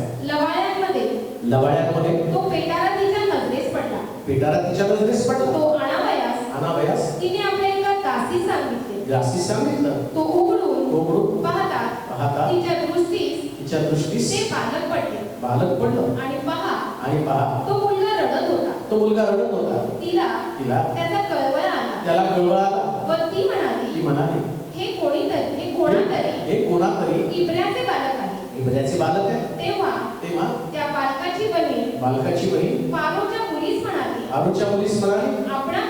आपणाकरिता मुलास दूध पाजावयासाठी इब्री स्त्रियाने एखादी काही बोलू काय फारोच्या मुलीने तिला म्हटलं जा बोलाव तेव्हा ती मुलगी जाऊन त्या बालकाच्या आईला घेऊन आली फारोच्या मुलीने तिला म्हटलं या मुलाला घेऊन जा आणि माझ्याकरिता याला दूध पाज म्हणजे मी तुला वेतन देईन मग ती स्त्री त्याला घेऊन गेली व दूध पाजू लागले ते मूल मोठे झाले तेव्हा ती त्याला घेऊन फारोच्या मुलीकडे गेली आणि तो तिचा पुत्र झाला. तू जर मला पाणी मागितलं असतं मी तुला असं पाणी दिलं असतं. कसं पाणी? जे पाणी तुम्हाला तुमचा दर्जा उंच करतं. हा सुंदर आहे. मला असं वाटतं हे ऐकल्यानंतर तुम्ही त्या पाण्याकडे 100% येणारच. 100%. येशू स्वतः तिथं शिष्याला म्हणतो जा मला भूक लागली भाकरी घेऊन या आणि शिष्याला पाठवून देतो. कारण त्याला रहस्यमय पाणी सगळ्यांसमोर नको द्यायचं. त्याला भाकरी आणलं का शहरात पाठवलं आणि हा इकडं विहिरीकडे गेला का? कारण विहिरीतलं सोडून दुसरं पाणी तिला द्यायचं होतं. एक सिक्रेट सरप्राईज कशाला म्हणतात नाही का? कुणाला न कळतात ते येतं ते सरप्राईज. आणि कसलं सरप्राईज वॉटर गुप्त पाणी रहस्यमय पाणी तिला द्यायचं होतं. कसलं पाणी आहे जे मोशेला त्यानं ते पाणी केलेलं आहे. लक्षात घ्या. आता मोशेच्या काळामध्ये काय घडलं माहिती का? मोशेच्या जन्माच्या वेळेस फारोच्या अंतःकरणामध्ये इस्रायल लोकांमध्ये एक प्रकारची भीती बसली त्या लोकांविषयी. का तर त्यांच्यामध्ये लोक वाढायला लागले आणि ते म्हणतात हे लोक जर वाढत राहिले तर एक दिवशी ते आपल्या विरुद्ध बंड करतील आणि मग ते आपल्यालाच मारतील. त्यापेक्षा काय करायचं? जेवढे पुरुष मुलं जन्माला येतील ती सगळी मारून टाका. काय जेव्हा जेव्हा पाणी आलं त्या पाण्याने सगळ्यांचं जीवन वाचलं म्हणून त्याला जीवन म्हटलेलं आहे. आणि जीवन का म्हटलं? आणि येशू काय म्हणतो? तू जर मला पाणी मागितलं असतं तर तुला सार्वकालिक जीवनाचा बळ त्या पाण्याचा झरा दिला असता. जिवंत पाणी दिलं असतं. आता इकडं मोशेच्या वेळेस तोच प्रॉब्लेम झाला. सगळी मुलं मारायला सुरुवात केल्यानंतर इकडं मोशेचा जन्म झाला. आता मोशेला वाचवण्यासाठी पाण्याची गरज आहे. देवाला माहिती होती. आणि परमेश्वरानं काय केलं माहिती का? त्या ठिकाणामध्ये एक पाण्याचा नाला त्या ठिकाणामध्ये उपलब्ध केला आणि या नाल्यामध्ये पेटारा करून मोशेला त्या पाण्याच्या स्वाधीन केलं. येशू जे म्हटलं ना तू मला पाणी मागितलं असतं. मोशेच्या आईने देवाला पाणी मागितलं. मोशेला वाचवण्यासाठी प्रभू असं पाणी दे की जे पाणी माझ्या मोशेचं नुसतं जीवनच वाचवणार नाही तर जीवनासाठी आवश्यक असणाऱ्या देणग्या पण त्या पाण्यातून त्याला मिळेल. नुसतं जीवन नाही वाचवलं. लक्षात घ्या. या सिक्रेट हे गुप्त पाणी जे ना रहस्यानं भरलेलं पाणी या पाण्यातलं रहस्य जाणून घ्या. की तो मोशे मरणार होता. परमानंद पक्क झालेलं होतं. आणि मग मोशेच्या आईने पेटारा केला आणि पेटारा तयार करून बरोबर त्या पाण्यामध्ये सोडला. लक्षात घ्या. देवानं तुम्हाला आणि मला प्रत्येकाला जन्माला नक्की घातलेले कशासाठी माहिती का? मरण्यासाठी नाही. काहीतरी तरी बनावं. आता अजून एक गोष्ट मला सांग. 3 महिन्यापर्यंत त्या मोशेला त्याच्या आईने आपल्याकडे ठेवलं. अजूनही सांभाळून त्याचा आवाज बाहेर जाऊन दिला नसता. जर मोशे त्या पाण्यामध्ये पेटारा टाकून जर समजा पाण्याच्या पेटाऱ्यामध्ये त्याला सोडण्याच्या ऐवजी मोशेच्या आईने त्याला घरातच ठेवलं असतं तर मी तुम्हाला सांगतो मोशे विटा भासणाऱ्या लोकांसारखंच त्यांनी काम केलं असतं. वीट बनवणारा व्यक्ती झाला असता. हे लक्षात ठेवा. आज सकाळी मी तेच तुम्हाला सांगत आहे. पाण्या तर तुम्ही जे आहात तेच राहणार आहात. पण येशूकडे जर पाणी मागितलं तर तुम्ही आहे त्याच्यापेक्षा वेगळं बनणार. Yes, amen. एक्स्ट्रा ऑर्डिनरी, वेगळं, Hallelujah. Something different. Yes, amen. बाप गॅरेज चालवतो, मुलगा पण मॅकॅनिक. बाप सुद्धा मुलगा सुद्धा, बाप पेंटर मुलगा पेंटर. आज त्याच्यापेक्षा वेगळं जर तुम्हाला काहीतरी करायचं असेल, तू जर मला पाणी मागितलं असतं मी तुला असं पाणी दिलं असतं. तो पाणी तुझ्यासाठी सार्वकालिक पाण्याचा झरा आणि अनंतकालचं जीवनाच्या स्वरूपामध्ये ते तुला पाणी दिलं असतं. परत कधी तुला काम लागलं असतं. आता मोशीच्या आईने त्याला ठेवलं नाही आपल्याकडे. ती म्हटली मी याला पाण्यामध्ये सोडून देते. जे पाणी, येशू स्वतः पाण्याचा झरा आहे, माझ्याकडे पाणी माग. किंवा तिला विहीर खोल आहे, तुमच्याकडे पोहरा नाहीये. लक्षात घ्या, जगामध्ये जर पाणी काढायचंय, पाणी म्हणजे तो आशीर्वाद आहे, तर तिथं तुम्हाला कष्ट करावे लागतील. येशूचं उलट आहे, तो कष्ट मला द्या, आशीर्वाद तुम्ही घ्या. हे पाण्याचं वैशिष्ट्य आहे. हे गुप्त पाणी. पण एक गोष्ट करावी लागेल, या पाण्यात तुम्हाला पडावं लागेल. मोशेला पाण्यात त्याचा पेटारा बनवला आणि त्याला दिला टाकून. आता या पाण्याच्या स्वाधीन तुला केलंय, काय तुझ्या जीवनाचं व्हायचं ते उरे. आणि लांबून ती बघत राहिली. लक्षात घ्या, येशू जिवंत पाण्याचा झरा आहे. ज्या पाण्यानं इश्माएलला बदलून टाकलं, ज्या पाण्यानं शमशोनाला बदलून टाकलं, आता तेच पाणी मोशेसमोर आलेलं आहे. आणि मोशेसाठी विटा भासणाऱ्या व्यक्तीचा मुलगा पाण्यात सोडल्याबरोबर या पाण्यानं त्याला राजवाड्यामध्ये नेलं. हा बदल आहे, हे परिवर्तन आहे, हे चेंजेस आहे.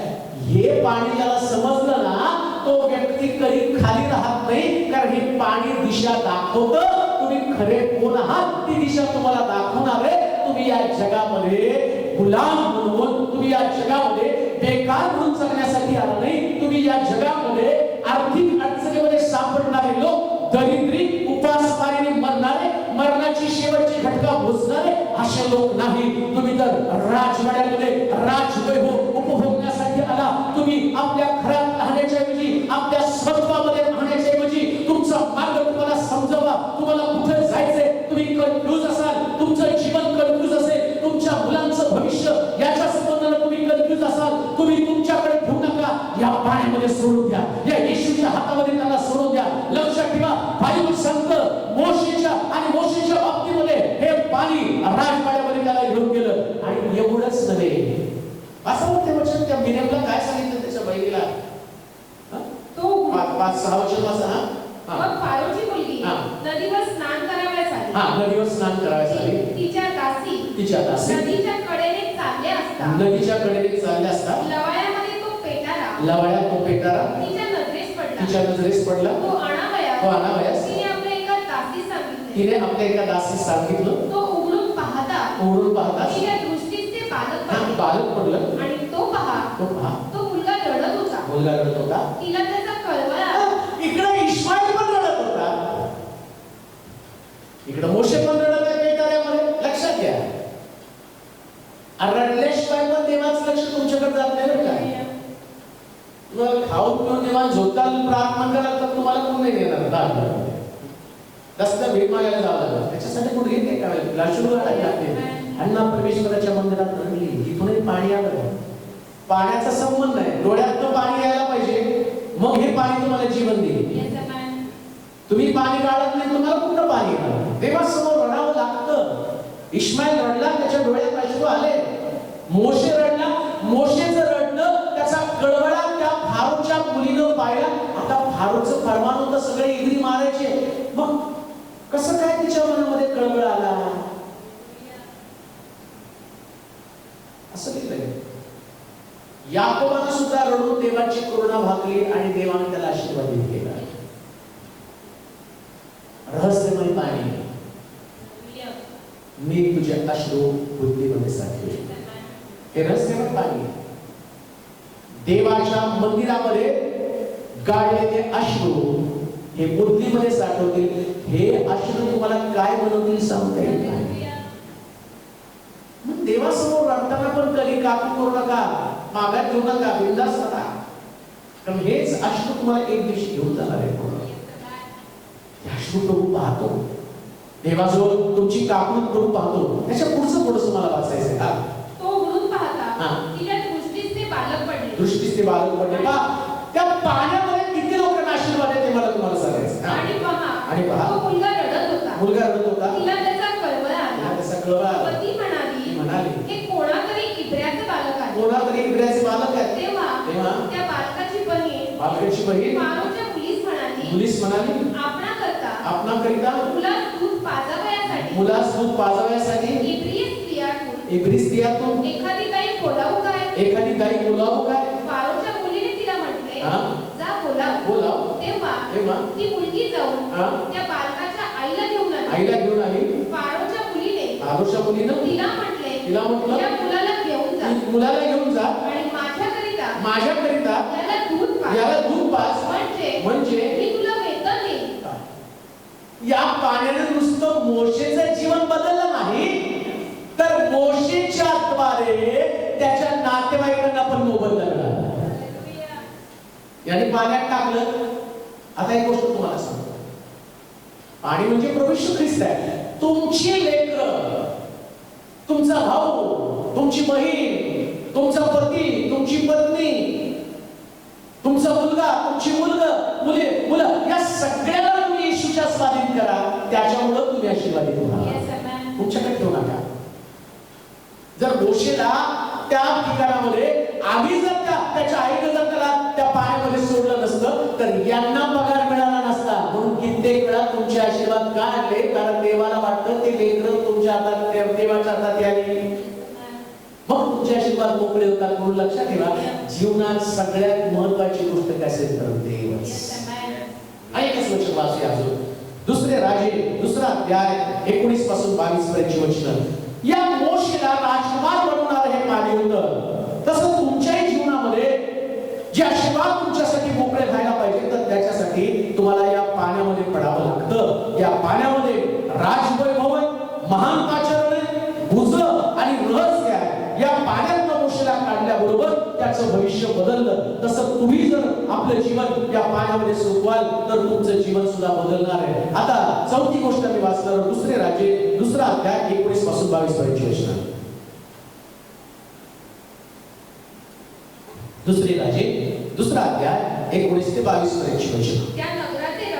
त्या नगराचे रहिवासी आलिशास म्हणाले पहा हे नगर मनोहर स्थळी बसला आहे. हे आमच्या स्वामीस दिसत आहे. पण येथले पाणी फार वाईट असल्यामुळे जमिनीत काही पिकत नाही. त्याने म्हटलं एक नवे पात्र मजकडे आणा व त्यात मीठ घाला. त्याने ते त्याचकडे आणले. मग तो पाण्याच्या झऱ्यामध्ये गेला व त्यात ते मीठ टाकून म्हणाला परमेश्वर म्हणतो मी हे पाणी चांगले करेल. यापुढे याने मृत्यू येणार नाही व पीक फुटणार नाही. अलिशाच्या या वचनानुसार ते पाणी चांगले झाले. आता अजून एक पाणी सांगितलं. येशू म्हणतो मी देतो ते पाणी. आता ज्या गावामध्ये यरीहो या ठिकाणामध्ये एक मनोहर स्थळी बसलेले ते गाव. आता यरीहो या शब्दाचा अर्थ आहे सुगंधाचं ठिकाण. आणि सुगंध काय, या गावामध्ये सगळं कडू पाणी आहे. या पाण्यामध्ये जीवन नाही आहे. आता पाण्यामध्ये जीवन यायला पाहिजे. इथं पण पाणी आहे. याकोबाची विहीर, त्या विहिरीमध्ये पण पाणी आहे. आणि येशू म्हणतो हे पाणी नाही, माझ्याकडचं पाणी, माझ्याकडचं पाणी ज्यावेळेस तू मागशील ना, मी असं पाणी तुला देईल. कसं पाणी? तुझ्याकडचं पाणी, त्या पाण्यामध्ये जीवन नाही आहे. तुझ्याकडं पाणी पण तुझ्या पाण्यामध्ये चव नाही. काना गावामध्ये सुद्धा रांजणात येशूनं पाणी भरायला लावलं. तोडला रांजण पाण्यानं काठोकाठ भरा आणि काठोकाठ पाण्यानं भरले. पण त्या पाण्याला चव नव्हती, पण येशूनं त्याच्यामध्ये डोकावलं, पाण्याला चव आली. म्हणजे ते पाणी येशूचं पाणी होतं का? इथं पण काय झालं, त्या पाण्यामध्ये जीवन नव्हतं. ते पाणी कडू पाणी होतं आणि नाव सुगंधाचं ठिकाण. कदाचित तुमचं नाव पण ख्रिस्ती असेल, पण जीवनच बेचव आहे ना. काही चांगलं उगवत नाही, काही त्याच्यामध्ये आशीर्वाद नाही. सगळा कडू अनुभव, दारिद्र्य, उपासमार आहे, बेकारी आहे, अपयश आहे. पुष्कळ ठिकाणी इंटरव्ह्यूला जाता, फेल होऊन येता, परीक्षा देता, फेल होऊन जाता. नोकरीच्या अनेक संधी गमावलेल्या आहेत, व्यवसायामध्ये अपयश आहे, लग्न होऊन लेकर नाहीये, लेकर आहे परंतु ती सांभाळत नाही, पुष्कळ कमवता परंतु त्याच्यामध्ये यश नाही, पगाराला बरकत नाही, अनेक प्रकारच्या समस्या तुमच्याकडे आहेत. हे तुमचं पाणी आहे. परंतु त्या गावानं तक्रार घेऊन अलिशाकडे आले. कारण आम्ही चांगल्या ठिकाणामध्ये राहतो, आम्ही चांगल्या मंडळीमध्ये राहत आहोत, आमची मंडळी सुद्धा चांगली आहे, पण तरी सुद्धा आमच्याकडे आशीर्वाद नाही, चांगलं वचन, चांगली आराधना. प्रॉब्लेम पाण्यामध्ये आहे. नाव जरी होय, सुगंधाचं ठिकाण आहे, पण तिथलं पाणी मात्र खराब आहे.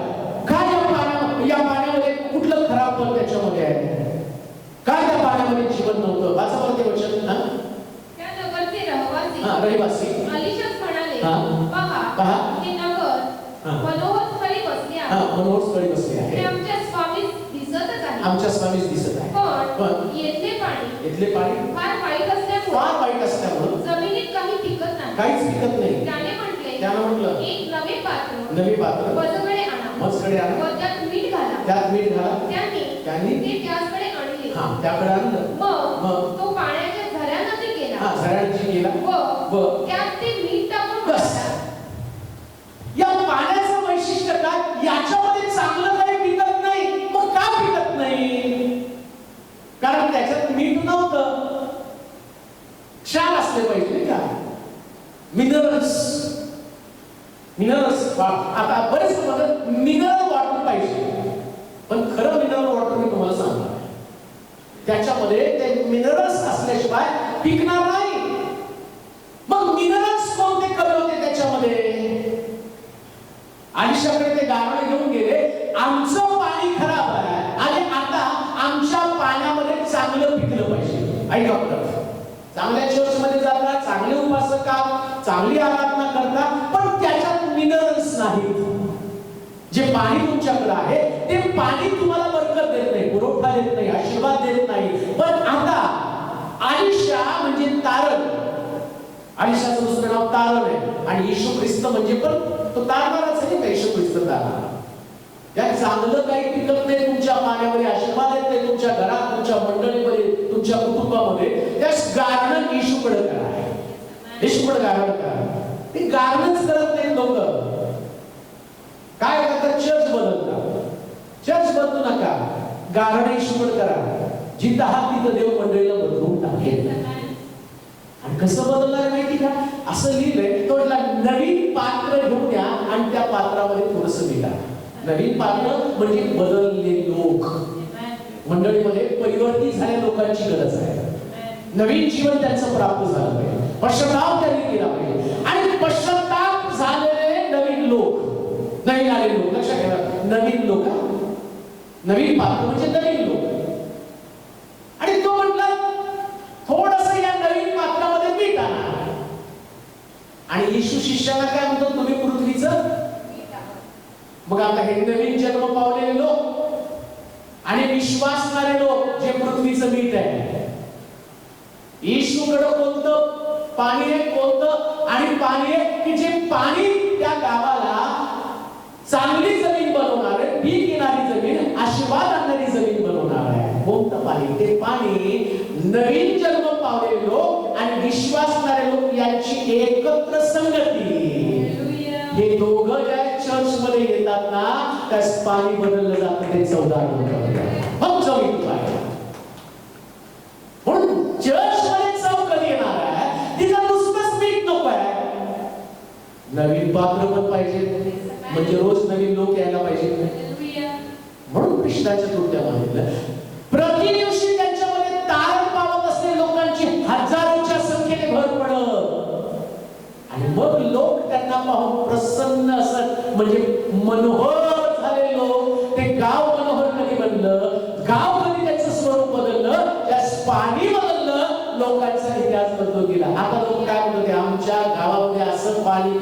शास्त्रात असं लिहिलं. काय लिहिलं वाचा बरं? मग तो पाण्याच्या झऱ्यानदी गेला व त्यात ते मीठ टाकून म्हणाला. त्यातून मीठ टाकून म्हणाला. परमेश्वर म्हणतो. काय म्हणतो? लक्षात घ्या, ही जी फेलोशिप आहे, कोणती फेलोशिप? पाणी म्हणजे पवित्र आत्मा पण आहे. पवित्र आत्म्याची नदी झरा त्याला समजलेला आहे. नुसताच मंडळीमध्ये पवित्र आत्मा आहे. नवीन जन्म पावलेले लोक कुठे आहेत? शिष्य कुठे आहेत? नवीन जन्म पावलेले लोक, शिष्यगण आणि हा झरा हे तिघ एकत्र आल्यावर परमेश्वर म्हणतो. मग काय होतं माहिती का? हे तिघ एकत्र आल्यावर देव बोलू लागतो, परमेश्वर बोलू लागतो. आणि परमेश्वर काय बोलतो? मी हे पाणी चांगले करीतो. कोण बोलतो? परमेश्वर. बाई, तू जर मला पाणी मागितलं असतं, तू जरा मला भुलली असती ना, मी तुला असं पाणी दिलं असतं जे पाणी रहस्यानं भरलेलं आहे. हो, मंडळीनं एकत्र येऊन अशी संगती जिथं पवित्र आत्मा, नवा जन्म पावलेले लोक आणि नवीन पात्र आणि त्या पात्रामध्ये मीठ म्हणजे विश्वासाने हे तिघं एकत्र येईल. त्याचे काय बोलतील? इथून पुढं कुठल्या प्रकारचा दोष पाण्यामध्ये राहणार नाही, कुठल्या प्रकारचे शाप पाण्यामध्ये राहणार नाही. ना मंडळी शापित, ना मंडळीचे परिवार शापित. परमेश्वर असं पाणी देईल की त्या पाणीमध्ये दोष असणार नाही, तर निर्दोष पाणी, निर्दोष पाणी, निर्दोष पाणी. म्हणून येशू म्हटला, मला पाणी माग, मी तुला असं पाणी देईल की तुला परत कधी दान करणार नाही. बदलून जाणार तुमच्या कुटुंबाचा इतिहास, तुमच्या चर्चचा इतिहास बदलून जाणार. प्रार्थना करा, विश्वासणारे लोक एकत्र या, तारपवलेल्या लोकांची संख्या वाढू द्या आणि पवित्र आत्म्याला काम करू द्या. आता पहिल्यासारखं ते मंडळी भांडणं, वादविवाद, कुरकुर आणि सगळ्या प्रकारचा तंटा आणि वितंडवाद अशी मंडळी असणार नाही. अहंकार, मीपणा, सेवेतली स्पर्धा, एकमेका संबंधाने ईर्ष्या, क्षमा न करणारं अंतःकरण असलं वाईट पाणी त्याच्यामध्ये असणार नाही. ज्यास विश्वासणारे आणि नवीन जन्म पावलेले एकत्र येऊन पवित्र आत्मा म्हटलेला झरा आणि त्यातलं पाणी हे एकत्र येईल, त्या सगळं काही बदलून जाणार आहे. आता मंडळी, आता ठिकाणामध्ये पवित्र आत्म्याचं काम पुढे नेणारे, देवाचं सामर्थ्य प्रकट करणारे कुटुंब आशीर्वादी, लोक आशीर्वादी, परिवार आशीर्वादी. आणि त्यावेळेस पैशाला म्हणतो, तू जर मला पाणी मागितलं असतं, मी तुला असं पाणी दिलं असतं, तुला परत कधी तहान लागली नसते. आज सकाळी हे रहस्यमय पाणी प्रभू म्हणा तुमच्या जीवनात साक्ष घडणार आहे आणि तुम्ही सांगणार आहात, आमचे अडलेले सगळे आशीर्वाद या पाण्याने आमच्यासाठी मोकळे केले. राजवाडा जसा मोशेला हा पाणी मिळवून दिलं, तसं प्रभू तुमच्या जीवनामध्ये गेलेले आशीर्वाद तुम्हाला मिळवून देणार आहे. देव असं बोलत आहे. अलिशा म्हणतो, परमेश्वर असं म्हणत आहे, या पाण्यामध्ये आता कुठल्याच प्रकारचं वाईटपण राहणार नाही. मीही तुम्हाला देवाचा सेवक या नात्याने सांगतो, तुमच्या घरात जर येशू देत असलेलं पाणी तुम्ही स्वीकारलं तर वाईटपण कधीच राहणार नाही, असं परमेश्वर बोलत आहे. तुम्ही बेकार कधीच राहणार नाही, असं परमेश्वर बोलत आहे. तुमच्या व्यवसायामध्ये तुम्हाला सक्सेस मिळत आहे, असं परमेश्वर म्हणत आहे. तुम्ही इथून पुढे वांस कधी राहणार नाही, असं परमेश्वर म्हणत आहे. इथून पुढे तुम्ही आणि नोकरीसाठी वदवद फिरणार नाही, कारण तुम्ही त्याच्याकडे पाणी मागितलं आणि प्रभू असं म्हणत आहे, मी तुझ्या सगळ्या गरजा पूर्ण करेन. आपण प्रार्थना करू. सर्वसमर्थ देवा, आज सगळ्या मी तुझी स्तुती करतो, अंतःकरणापासून तुझं गायन वादन करतो, तुझ्या चांगुलपणाबद्दल, तुझ्या महानतेबद्दल प्रभू. जो खरं पाण्याचा झरा याकोबाच्या विहिरीकडे स्वतः एक विहीर आली आणि ती विहीर सांगती, पूर्वजांनी ज्या विहिरीतनं पाणी दिलं त्या विहिरीपेक्षा आता जी जिवंत विहीर तुझ्या समोर आहे याच्याकडे. आजपर्यंत आम्ही इकडं तिकडं फिरलो, कोणीतरी अंका पाळत हा देवाचा सेवक त्यानं मध्यस्थी केली तर माझ्या जीवनात कडूपण निघून जाईल. मी स्वतः तुझ्या समोर कबूल करतो देवा. ज्यास तू बोलशील त्या सगळी परिस्थिती बदलेल. आणि म्हणून ऐकणाऱ्या प्रत्येकासाठी प्रार्थना करतो, त्यांचे विचार बदलून टाक. सत्य समजू दे, रहस्य समजू दे. जो पाणी देणारा किती अद्भुत आहे त्याच्याकडे पाहण्याचा नवा दृष्टिकोन आहे. ज्या आमच्या उणीवा, ज्या आमच्या कमतरता आहे ते काढून टाकतो. आज ऐकणाऱ्या प्रत्येक व्यक्तीला हलव, असं हलव, सगळं सोडून ते देवाच्या प्रेमामध्ये पडावं. जो प्रीतीपूर्ण, जो गौरवी, तो सतत आमच्या चिंता वाहतो त्या देवाकडे पाहण्याचा नवा दृष्टिकोन प्रभूची. ज्या पाहण्यानं मोशेला फारोच्या राजवाड्यामध्ये गेला, ज्या पाहण्यानं इस्माईल रानामध्ये तिरंदाज बनला, तेच जीवनी पाणी आज ऐकणाऱ्या प्रत्येकाला आहे. हजारो शेकडो साक्ष ऐकायला मिळते की प्रभूनं या पाण्याच्या द्वारे मला तो उत्तर दिलेला आहे. आभार मानतो, तुझी स्तुती करतो प्रभूची. प्रश्न समस्या घेऊन जे तुझ्या समोर बसलेले आहे, अशाच्या डोळ्यातले अश्रू पुसून त्यांची परिस्थिती बदल आणि त्यांना स्वतःची जाणीव निर्माण होते. गौरव दे, तुझी स्तुती करत येशूच्या नावात ही प्रार्थना करणे केली म्हणत आहे.